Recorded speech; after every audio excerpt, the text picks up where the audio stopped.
ये तमाम जानकारी उससे जुटाई जा रही है। हमारे सहयोगी दिवाकर लगातार बने हुए हैं। दिवाकर, आप कुछ जानकारी दे रहे थे।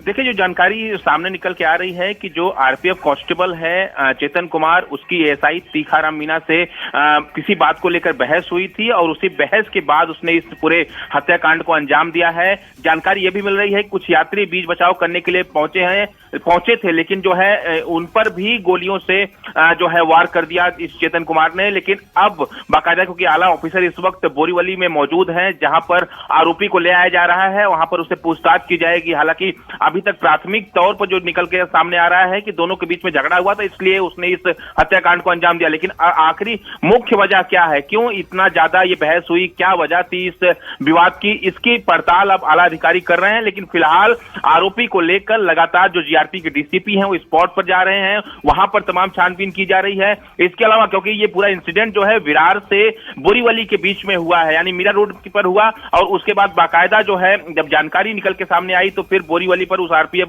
कांस्टेबल को डिटेन किया गया और डिटेन करने के बाद बाकायदा उसे पूछताछ भी की जा रही है। लेकिन अब तक इस जो विवाद दोनों के बीच में हुआ उसकी वजह क्या रही, ये अब तक जो है सामने नहीं आ पाया है। आला अधिकारी अभी इस पर कुछ बोलने के लिए तैयार नहीं है, क्योंकि एक बहुत बड़ी ये घटना है। क्योंकि चलती ट्रेन में इस तरह से फायरिंग हो जाना और एक कांस्टेबल द्वारा अपने ही ऑफिसर पर इस तरह से फायरिंग कर देना और यात्रियों पर फायरिंग कर देना, तो जाहिर तौर पर एक बहुत बड़ा गंभीर मामला है। इसीलिए आला अधिकारी इस वक्त मौके पर खुद मौजूद हैं और आरोपी इस वक्त जो है जीआरपी की कस्टडी में है और उससे लगातार पूछताछ की जा रही है। दिवाकर, ये जो अनबन थी, क्या इन दोनों के बीच जब ट्रेन चली थी तभी शुरू हो गई थी या बाद में हुई थी, या सुबह के वक्त ये झगड़ा हुआ और फायरिंग हो गई?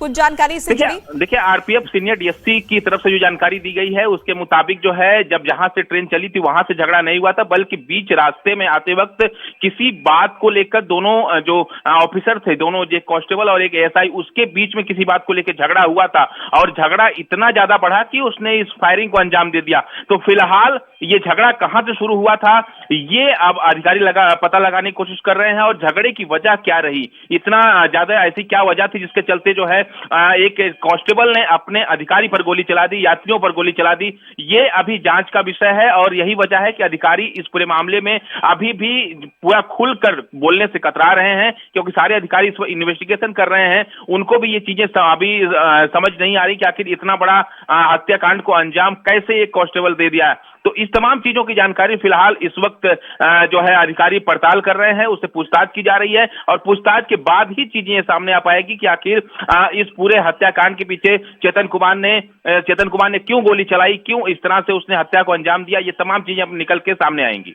बिल्कुल, मोटिव क्या था आरोपी का, सबसे बड़ा सवाल यही है। दिवाकर, क्या कोई जानकारी मुंबई सेंट्रल से मिल पाई है जहां पर फिलहाल ये ट्रेन खड़ी है, आरोपी को जहां पर लेकर भी जाया गया है?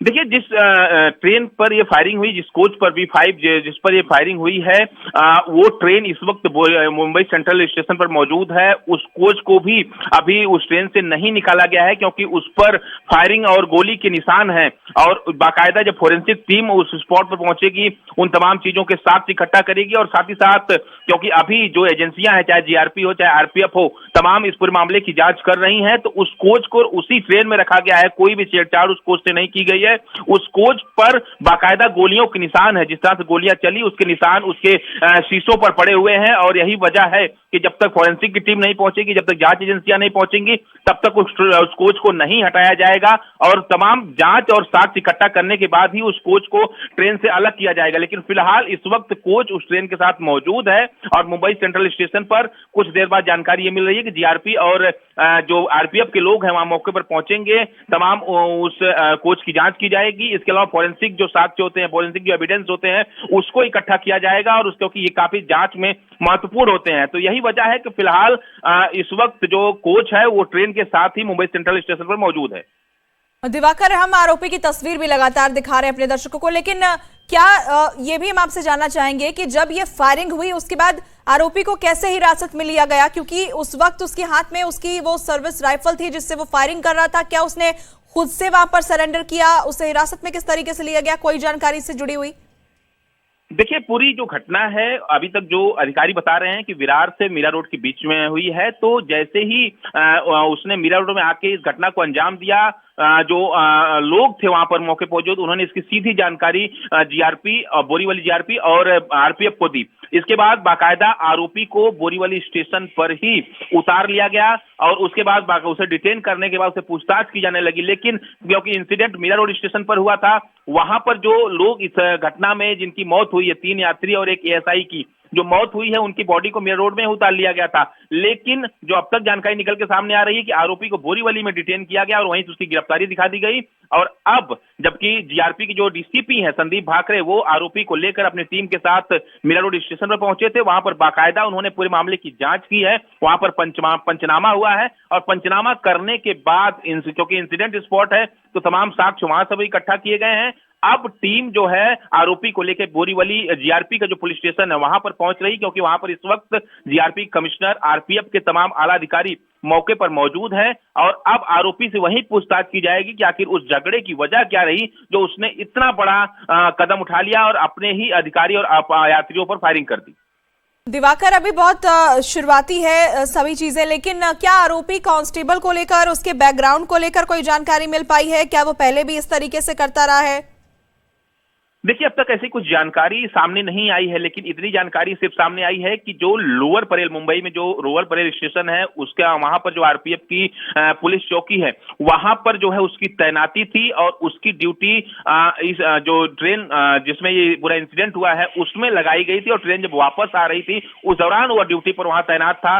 और इसी दौरान क्योंकि तीकाराम मीना जो है उसी ट्रेन में तैनात थे और जाहिर तौर पर वो सीनियर ऑफिसर थे, एक कांस्टेबल जिसने इस हत्याकांड को अंजाम दिया है। तो जो जानकारी निकल के सामने आ रही है कि एक ऑफिसर और एक कांस्टेबल के बीच किस बात को लेकर इतना बड़ा झगड़ा हुआ कि जो चेतन कुमार जो आरोपी है कांस्टेबल, उसने जो है इस तरह से अपने ही ऑफिसर पर पहले फायरिंग की, फिर यात्रियों पर उसने फायरिंग कर दी। तो फिलहाल यही निकलकर अब तक सामने आ रहा है कि जो आरपीएफ कांस्टेबल है उसकी तैनाती लोअर परेल जो आरपीएफ चौकी है वहां पर थी। तो लगातार तस्वीरें हम अपने दर्शकों तक पहुंचा रहे हैं और जानकारी जैसे जैसे सामने आ रही है वो भी दर्शकों को दे रहे हैं कि आरोपी कांस्टेबल की ये पहली तस्वीर हम आपको दिखा रहे हैं। वो ट्रेन और वो कोच जिसके अंदर ये फायरिंग हुई है वो भी आपको दिखा रहे हैं, जो फिलहाल मुंबई सेंट्रल पर खड़ी है। एएसआई समेत 4 लोगों की इसमें मौत हो चुकी है और अब जांच भी जारी है। जो एएसआई है उनका नाम टीकाराम है, टीकाराम मीना, राजस्थान के रहने वाले हैं। बाकी जो 3 सिविलियन हैं उनकी अभी आइडेंटिफिकेशन की जा रही है। अभी उनको उनके सीट नंबर से उनको आइडेंटिफाई किया जा रहा है। उनको अभी जो बोरीवली में शताब्दी हॉस्पिटल है वहाँ भेजा गया है चारों बॉडी को।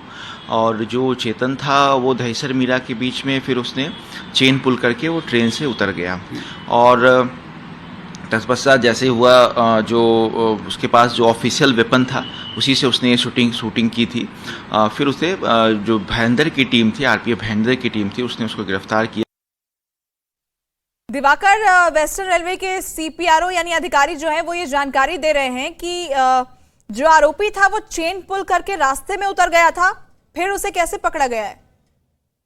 देखिए, जो अधिकारी अभी जानकारी दे रहे हैं, सुमित ठाकुर जो कि सीपीआरओ हैं, वो ये जानकारी दे रहे हैं कि जो आरोपी था इस हत्याकांड को अंजाम देने के बाद चेन पुलिंग किया और मीरा रोड स्टेशन पर ही उतर गया और फिर वो उसी जो आधिकारिक वेपन होता है, जो उसके पास वेपन था, उसको लेकर सीधा भाईंदर की तरफ भागा। लेकिन भाईंदर में ही जो है जो क्योंकि जानकारी आरपीएफ के अधिकारियों को पहले ही मिल चुकी थी, डीआरपी को पहले ही मिल चुकी थी, इसलिए उसको बाकायदा भाईंदर के पास जो है उसको गिरफ्तार किया गया है। मीरा रोड और भाईंदर की जो दूरी है बहुत ही कम है, तो ऐसे में जो मीरा रोड के पहले जो स्टेशन पड़ता है वो भाईंदर स्टेशन पड़ता है, तो वहां पर उसकी गिरफ्तारी की जानकारी अब निकल के सामने आ रही है। जो आधिकारिक तौर पर जानकारी निकल के सामने आ रही है कि उसे वहीं से गिरफ्तार किया गया है और वहां से गिरफ्तार करने के बाद क्योंकि जो भाईंदर का जीआरपी है वो बोरीवली जीआरपी जो पुलिस स्टेशन है उसके अंडर में आता है, तो इसलिए उसको वहां से गिरफ्तार करने के बाद बोरीवली जो जीआरपी की पुलिस चौकी है वहां पर ले आया गया है। वहां से फिर डीसीपी उसको लेकर मीरा रोड जहां पे ये इंसिडेंट हुआ वहां स्पॉट पर गए, वहां पर पूरी जांच की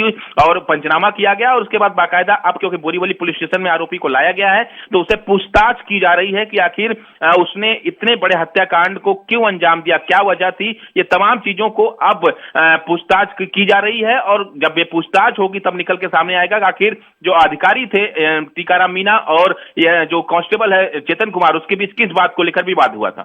दिवाकर, ये भी बताएं कि जो एएसआई है जिनकी इसमें मौत हुई है, इसके अलावा जो 3 पैसेंजर्स हैं जिनकी जान चली गई इस फायरिंग में, उनके परिवार को क्या इन्फॉर्म कर दिया गया है? इससे जुड़ी कोई अपडेट आपके पास आई है?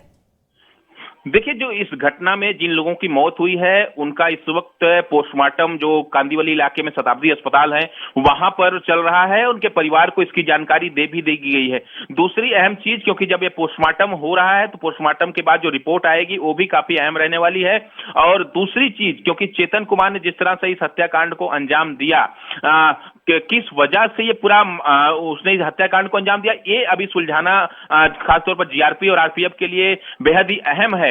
और कितनी गोलियां किसको लगी हैं, कि एसआई को कितनी गोलियां लगी हैं, यात्रियों को कितनी गोलियां लगी हैं, ये जब पोस्टमार्टम रिपोर्ट निकल के सामने आएगी तब जो है तमाम चीजें साफ होंगी। लेकिन इस वक्त ये जो 4 लोग इस पूरी घटना में जिनकी मौत हुई है वो उनका पोस्टमार्टम इस वक्त शताब्दी अस्पताल में चल रहा है और उनके परिवार को जानकारी दे दी गई है। और जानकारी ये भी आ रही है कि जानकारी मिलने के बाद जो परिवार है वो कुछ देर में मुंबई पहुंच सकता है। दिवाकर, वहां मुंबई सेंट्रल पर फॉरेंसिक्स के अलावा और कौन कौन सी टीम मौजूद है जांच के लिए? देखिए, इस वक्त जीआरपी और आरपीएफ दोनों एजेंसियां जो रेलवे की हैं वो इस वक्त जांच कर रही है पूरे मामले की, क्योंकि जो कांस्टेबल है और जो एएसआई है वो दोनों जो है आरपीएफ से जुड़े हुए थे। आरपीएफ में उनकी पोस्टिंग थी और क्योंकि ये स्टेट एजेंसी होने के नाते जो जांच करने का अधिकार है वो जीआरपी के पास है, तो जीआरपी इस पूरे मामले की जांच कर रही है। जीआरपी की एक टीम इस वक्त जो है मुंबई सेंट्रल के लिए रवाना भी हुई है जांच करने के लिए, क्योंकि वो साक्ष्य इकट्ठा करना बेहद जरूरी है। और फॉरेंसिक टीम के साथ जो है ये टीम जाएगी, तो जाहिर तौर पर जब ये जांच होगी तमाम साक्ष्य इकट्ठे, क्योंकि जिस तरह की गोलियां चली हैं उन गोलियों के जो कवर होते हैं वहां पर पड़े होंगे तो उसको भी इकट्ठा किया जाएगा। जो यात्री उस ट्रेन में मौत होने के बाद गिरे पड़े हैं, खून काफी पड़ा हुआ है उस कोच में, उस पर तमाम साक्ष्य इकट्ठा किए जाएंगे। और उस इकट्ठा करने के साथ ही, क्योंकि ये बहुत अहम है, तो इसलिए मुंबई सेंट्रल पर जीआरपी की टीम और फॉरेंसिक की टीम थोड़ी देर में पहुंचेगी और तमाम साक्ष्य वहां से इकट्ठा करेगी। तो टीम वहां पर पहुंचने वाली है, साक्ष्य जुटाए जाएंगे उस कोच के अंदर से। दिवाकर, ये भी बताएं, क्या किसी चश्मदीद से अब तक बात हो पाई है या फिर अभी उन सभी के बयान ही दर्ज किए जा रहे हैं, उसी प्रोसेस में है? देखिए, ये पूरी जो घटना है ये कोच के अंदर हुई है। B5 कोच जो बताया जा रहा है कि उसके अंदर हुई है, तो जाहिर तौर पर बहुत सारे यात्री वहां पर रहे भी होंगे।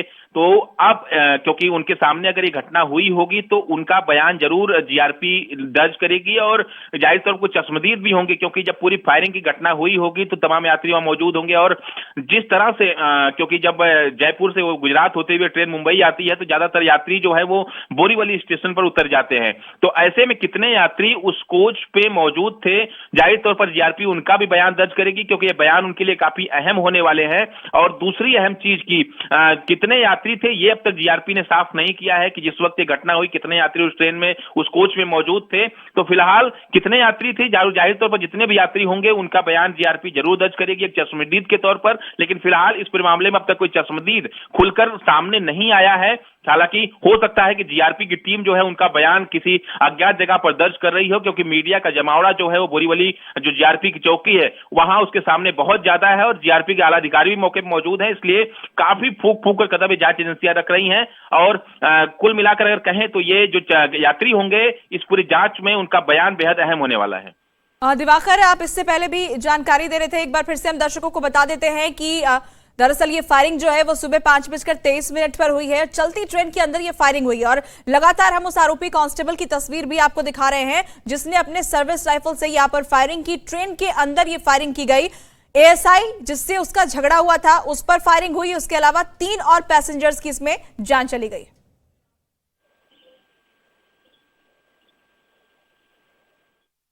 जो इस ट्रेन की एस्कॉर्टिंग ड्यूटी में थे उनकी तरफ से गोलियां चली हैं, जो हमें अभी खबर आई है। उसमें 4 लोगों के इंजरी की खबर आई है। People who have been shot, one of them is an RPF ASI और बाकी 3 और लोग हैं।